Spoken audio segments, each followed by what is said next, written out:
नमस्कार, हमारे चैनल आपका खबरी लाल पर आपका स्वागत है। जयराम महतो झारखंड वासियों की आवाज उठाने में सबसे अग्रणी विधायक हैं। जनता की हर छोटी बड़ी समस्या को लेकर जयराम हमेशा मुखर रहते हैं। ये बात तो सभी जानते हैं कि झारखंड की हेमंत सरकार घिसट घिसट कर चलने वाली सरकार है।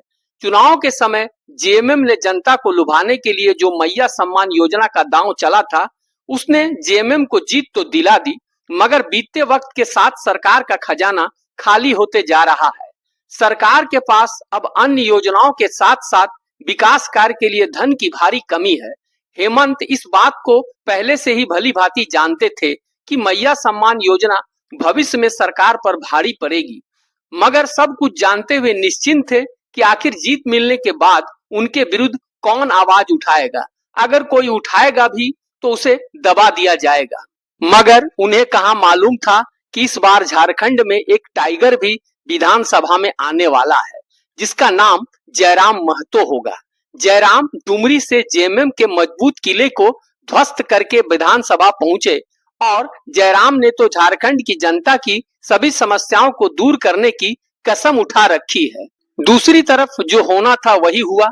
सरकार का खजाना खाली हो चुका है। छात्रों को दी जा रही छात्रवृत्ति देने तक के लिए पैसा सरकार के पास नहीं है। जयराम महतो, जो कि पढ़ाई लिखाई के प्रति काफी सजग रहते हैं, छात्रों को छात्रवृत्ति न मिलने का सवाल जोर शोर से सदन में उठाया। जयराम कुमार महतो। धन्यवाद अध्यक्ष महोदय। मेरा प्रश्न बड़ा ही गंभीर है। आज पूरे राज्य को पता है कि आज विगत वर्षों से ओबीसी के छात्र छात्राओं को स्कॉलरशिप नहीं मिला है, और इस पर जब भी बातचीत होती है तो विभाग राज्य सरकार केंद्र को दोष देने का कार्य करती है। तो मैं स्पष्ट जानना चाहता हूं, क्योंकि इन्होंने उत्तर में भी लिखा है कि केंद्र सरकार से राशि प्राप्त होने के उपरांत भुगतान की कार्रवाई की जाएगी। तो मान के चलते हैं अगर केंद्र ने राशि का भुगतान नहीं किया तो आप स्पष्ट शब्दों में कह दीजिए कि ओबीसी छात्र छात्राओं को स्कॉलरशिप नहीं मिलेगा। बस हम इतना जानना चाहते हैं, अगर केंद्र ने राशि का भुगतान नहीं किया तो आप देंगे कि नहीं देंगे, एक लाइन में कह दीजिए। काहे इतना मतलब विवाद खड़ा करना, छात्र राजनीति में क्यों पिसेंगे? एक लाइन में, अगर केंद्र ने राशि का भुगतान नहीं किया तो आप देंगे या नहीं देंगे, माननीय मंत्री महोदय? जयराम के प्रश्नों का उत्तर देते वक्त सरकार की ओर से चमरा लिंडा ने जवाब देते हुए कहा कि केंद्र की तरफ से पैसे का भुगतान नहीं हो रहा है तो छात्रों को छात्रवृत्ति कैसे दें? सर, क्लास 1 से 8 तक कोई प्रॉब्लम नहीं है ओबीसी का, क्योंकि सारा पैसा स्टेट देती है। प्रॉब्लम सर 9 और 10 और पोस्ट मैट्रिक का है। अभी 25-26 में 370 करोड़ का जरूरत है, उसमें जीरो आया, एक और नहीं आया। तो नहीं आ रहा है तो क्या करेंगे हम लोग सर? जैसे हम मांगने गए सर तो वो सिर्फ 3 करोड़ रुपया दिया हमको। कौन वाला पैसा को देंगे, क्योंकि मेरे पास तो कोई पैसा है नहीं। उनके इस जवाब से जयराम महतो गुस्से में आकर पूरी खरी खोटी सुना दी कि सब काम के लिए पैसा है, मगर छात्रों के पढ़ाई लिखाई के लिए सरकार के पास पैसा नहीं है। यह बहुत गंभीर विषय है।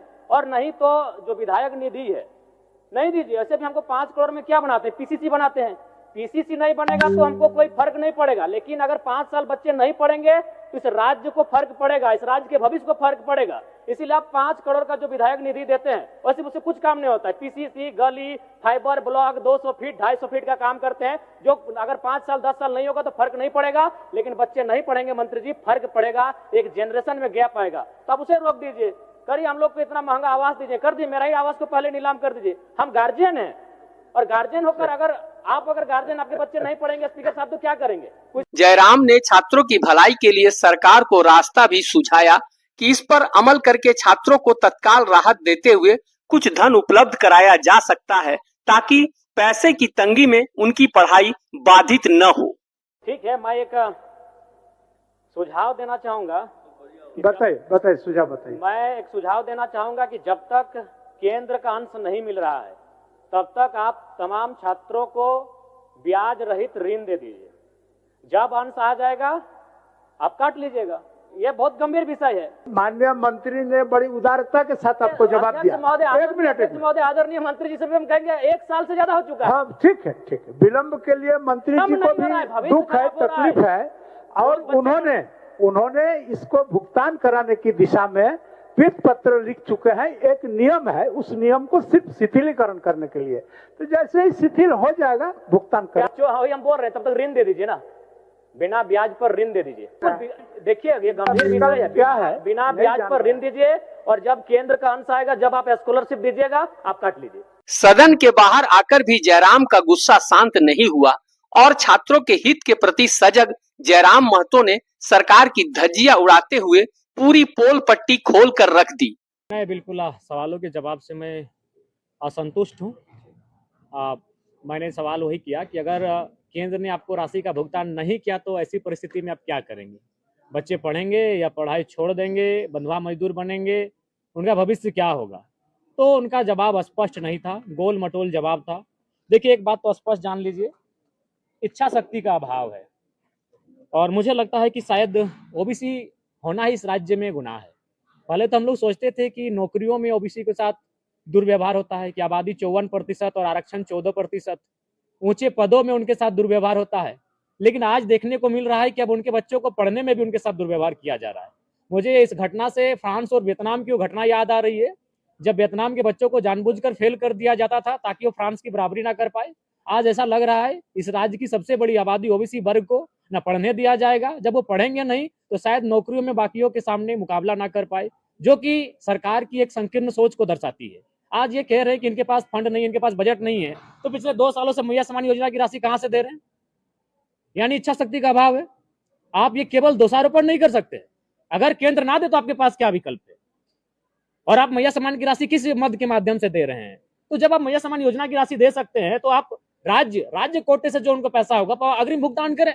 मैंने तो एक सुझाव भी दिया कि आप उन्हें ऋण देने का काम करें, बिना ब्याज के उनको ऋण दें। जब पैसा आप उनके अकाउंट में दे देंगे या फिर जिस प्रक्रिया से आप छात्रों को पैसा देंगे, 10,000 दें, 20,000 दें, 25,000 दें, जो उनका स्कॉलरशिप होगा वो पैसा उनको ऋण के माध्यम से दे दें और जब उनके अकाउंट में पैसा आ जाएगा आप उस पैसे को काट लें।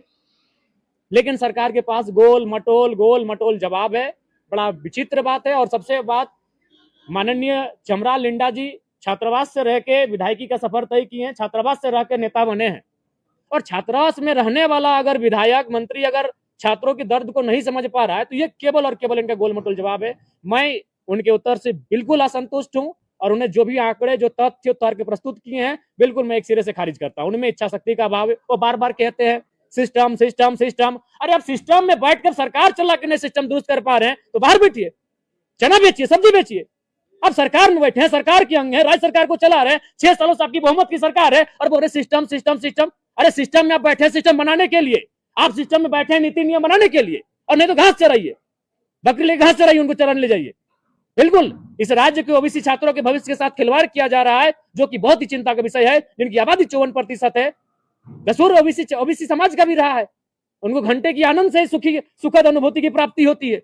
आज ये बहुत बड़ा प्रश्न चिन्ह लगा है उनके जीवन पर, उनके लाइफ पर। बिल्कुल उनका लाइफ, उनका मैं देख पा रहा हूं, मुझसे हजारों छात्र आज लगभग विगत 6 महीनों मिल चुके। मैं नहीं कह रहा हूं एक दिन में, 6 महीनों में हजारों छात्र जनता दरबार के माध्यम से मुझे मिल चुके हैं। और रोते रोते हमसे मिलते हैं। वो धीरे धीरे शहरों से अपने गांव की ओर वापस जा रहे हैं, वो मजदूरी के लिए बाहर जा रहे हैं। आप आंकड़ा निकालिए कि जो लोग पलायन कर रहे हैं, जो युवा पलायन कर रहे हैं अन्य राज्यों में, अन्य देशों में काम करने के लिए, उनकी आयु क्या है? उनकी आयु 18 से 25 साल के बीच है। आप औसत आंकड़ा निकालिए इस राज्य का। 18 से 25 साल के नौजवान कौन होते हैं? जो परीक्षा की तैयारी करते हैं, जो आंखों में सुनहरे सपने सजाते हैं कि मुझे कलेक्टर बनना है, मुझे वीडियो बनना है, मुझे सीओ बनना है, मुझे शिक्षक बनना है, मुझे अभियंता बनना है, मुझे चिकित्सक बनना है। वो नौजवान होते हैं। आप आंकड़े को, अगर आपके पास आंकड़े नहीं है, मैं आंकड़ा लेके आपको दूंगा, क्योंकि मेरे जानकारी में लगभग 107 प्रवासी मजदूर केवल मर के वापस आए हैं। और जब मैंने उनकी आयु सीमा का गणना किया तो उनकी आयु सीमा की गणना लगभग 22 से 26 साल औसत है। वो प्रदेश नहीं विदेश जा रहे हो और मौत के मुंह में समाकर इस राज्य में उनका शरीर भी 4 महीना के बाद आ रहा है। आपने सरकार को सुझाव भी दिया कि अगर जरूरत पड़े तो बंगला भी निलाम कर। हाँ बिल्कुल, मंगला ही नहीं, मैंने कहा विधायक निधि को भी रोक दीजिए। विधायकों को एक वित्तीय वर्ष में खर्च करने के लिए 5 करोड़ दिया जाता है। हमारे यहाँ 81 विधायक है, 400 करोड़ एक अच्छा खासा राशि हो जाएगा। और दूसरा बात, विधायक निधि से हम करते क्या है? हम कोई बहुत बड़ा काम नहीं करते। विधायक निधि से आपकी जानकारी के लिए बता दें, पहले जब हम विधायक निधि लेके जाते हैं तो उसको हम लोग पंचायत वाइज डिस्ट्रीब्यूट करते हैं। जैसे मेरे डुमरी में 70 पंचायत है, तो 5 करोड़ को हम 70 से भाग देंगे तो कितना निकल कर आएगा? सात सात सात सात 49 7 लाख रुपया, 7 लाख रुपया से हम कौन सा तीर मार लेंगे? एक पीसीसी का ही निर्माण करेंगे, फाइबर ब्लॉक का ही निर्माण करेंगे, या चबूतरा बनाएंगे? विधायक निधि से, आपकी जानकारी के लिए बता दें, विधायक निधि से या तो चबूतरा बनता है, या तो एगो 200 से लेके 500 फीट का पीसीसी बनता है, या तो किसी की गली में वो फाइबर ब्लॉक का निर्माण होता है। बताइए, इससे हम कहां चांद पर चले जाएंगे? मैंने कहा कि ये योजनाएं अगर नहीं होंगी तो हमारे राज्य को और हमारे क्षेत्र को विशेष फर्क नहीं पड़ेगा। अगर हम पीसीसी नहीं बनाए तो फर्क नहीं पड़ेगा, लेकिन अगर युवा नहीं पढ़ेंगे, जो अभी पढ़ने वाले हैं, जो स्कूल कॉलेज में पढ़ने वाले हैं, तो फर्क पड़ेगा। हम एक जनरेशन का गैप कर जाएंगे, एक पीढ़ी, बाकी लोग हमसे आगे निकल जाएंगे और एक पीढ़ी का अंतर हो जाएगा। इसलिए मेरे नजर में उस पुलिया से, उस सड़क से, उस पीसीसी से, उस चबूतरा से महत्वपूर्ण इस राज्य के छात्रों का भविष्य है। और मैंने बिल्कुल पूरे भौंसवास में कहा है, क्योंकि बंगले और जो सरकारी सुविधा है वो मुख्यमंत्री और स्पीकर को तय करना है। बिल्कुल मैं हौसवास में मीडिया के सामने कह रहा हूं कि नीलाम कर दे, मुझे कोई गुरेज नहीं होगा। अंधकार के रूप में देख रहे हैं, क्योंकि सरकार के पास नौकरियां है नहीं, क्योंकि इनके पास प्लानिंग है नहीं, ये नौकरी सृजन करने में सक्षम है नहीं। ये 26 साल हो चुका है, मात्र 8 जेपीएससी हुआ है, जेटेट की परीक्षा पिछले 10 सालों से हुई नहीं है। ये नौकरियां तो देंगे नहीं, तो बच्चे पढ़ेंगे तो नौकरियों के लिए सवाल करेंगे, बच्चे सड़कों पर आएंगे, आंदोलन करेंगे, सरकार को घेरेंगे, सरकार की आलोचना होगी, और सरकार चाहती है वो पढ़े ही नहीं। जब वो पढ़ेंगे नहीं तो रेस से बाहर हो जाएंगे। तो ये चाहते हैं कि स्कॉलरशिप ना दिया जाए, ताकि वो बड़ा होकर जब नौकरियों का दावा करेंगे, नौकरियों की मांग करेंगे, तो रेस से बाहर हो जाए। ये संकीर्ण सोच है हमारी सरकार की, जिस पर हमें बहुत ही घिन आती है।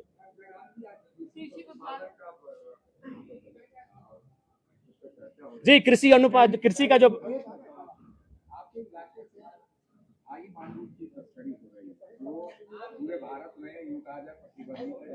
देखिए, बिल्कुल बिल्कुल आपने सही कहा था, ये सच है। और इसको लेकर मेरे समर्थकों ने कई बार गाड़ियों को रोका भी है, कई बार हम लोगों ने प्रशासन को पकड़ के दिया भी है। हम लोग लगातार उन चीजों के लिए प्रयास करते हैं, लेकिन उसके लिए सरकार को लगना होगा, क्योंकि जो प्रशासनिक महकमा है वो सरकार के इशारे पे काम करती है, विधायक के इशारे पे नहीं। क्योंकि मेरा एक क्षेत्र पड़ता है, हम एक क्षेत्र में प्रशासन को लाके वहां खड़ा कर सकते हैं, लेकिन जो मांगुर का कारोबार होता है वह हमारे धनबाद जिले के मैथन से लेकर जब तक आप चौपारण को पार नहीं करेंगे, तो उस क्रम में कई गो थाना आता है। मान के चलिए, निरसा में 2 थाना आएंगे, गोविंदपुर आएगा, बरवड्डा आएगा, राजगंज आएगा, तो चांची आएगा, निमिया घाट आएगा, डुमरी आएगा, बगोदर आएगा, बरी आएगा, बरकट्टा आएगा, चौपारण आएगा। 10 थाना क्षेत्र आते हैं। और उसको वो किसके जिम्मे है? राज्य की गृह विभाग के जिम्मे है। गृह विभाग किसके पास है? मुख्यमंत्री के अधीन है। तो इसका मतलब है हमारे राज्य के मुख्यमंत्री को इन पर उनको इस बात का अंदाजा नहीं है। बिल्कुल हाई मांगुर है, उससे जो दावा किया गया है उससे कई प्रकार की बीमारियां, कैंसर तक होता है। तो बिल्कुल मैं इसका पक्षधर हूं, और ये कारोबार होता है, ये जानकारी आपके पास सत्य है। और एक विधायक होने के नाते मैं अपने क्षेत्र में लगातार एक्टिव रहता हूं और मेरा पूरा प्रयास रहता है। लेकिन आप भी जानते हैं, अब 24 घंटा हम लोग वहां नहीं रह सकते हैं, हम लोग को और भी कार्य हैं, हमें और भी कार्य देखने पड़ते हैं। अतः सरकार को देखना होगा, चूंकि ये मुख्यमंत्री के विभाग का विषय है, प्रशासन के नाक के नीचे से जा रहा है, तो सरकार को देखना चाहिए। छात्रों के लिए अब आंदोलन का रुख तैयार करेंगे? निसंदेह बिल्कुल आंदोलन का रुख तैयार होगा, क्योंकि अब छात्र को बोलना होगा, अब छात्र को, सरकार को बताना होगा कि छात्र की ताकत क्या होती है। अगर आप भी जयराम महतो की बातों से सहमत हैं, तो अपनी महत्वपूर्ण राय हमें कमेंट में जरूर दें कि आखिर विधायकगण सब मजा कर रहे हैं, मगर छात्रों को उनका हक क्यों नहीं दिया जा रहा है। साथ ही हमारे चैनल आपका खबरी लाल को लाइक और सब्सक्राइब कर ले, ताकि हर अगली खबर पर आपकी नजर रहे। धन्यवाद।